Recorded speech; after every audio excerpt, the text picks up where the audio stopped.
La coordinatrice ha comunicato che 7 bambini su 105 di iscritti hanno deciso i genitori di ritirare i bambini. La scuola materna, come si sa, non è scuola d'obbligo e quindi rimarranno a casa, insomma.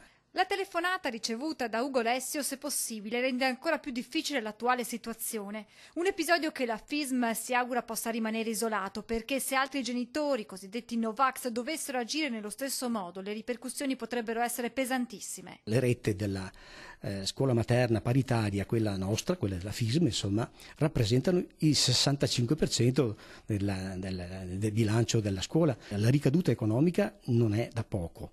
Molto preoccupante, che direi.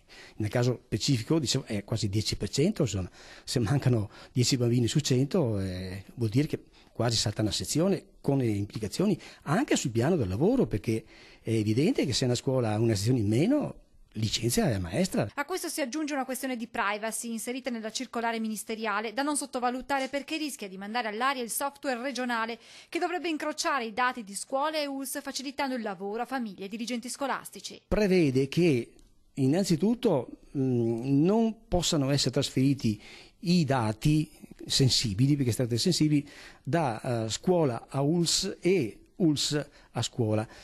Ci deve essere una forma, l'hanno facilitata con la circolare del garante della privacy, quindi le ULS sono costrette a dare il certificato alla famiglia, la quale a sua volta deve portarlo alla scuola. Come se tutto questo non bastasse, nel paese in cui la burocrazia regna sovrana arriva un ulteriore motivo di preoccupazione, spiega Ugo Lessio, derivante dall'ultima circolare ministeriale emanata per sgravare le famiglie i cui figli iscritti a nidi e materne non sono ancora stati vaccinati, ma che secondo la FISM va invece a complicare le cose.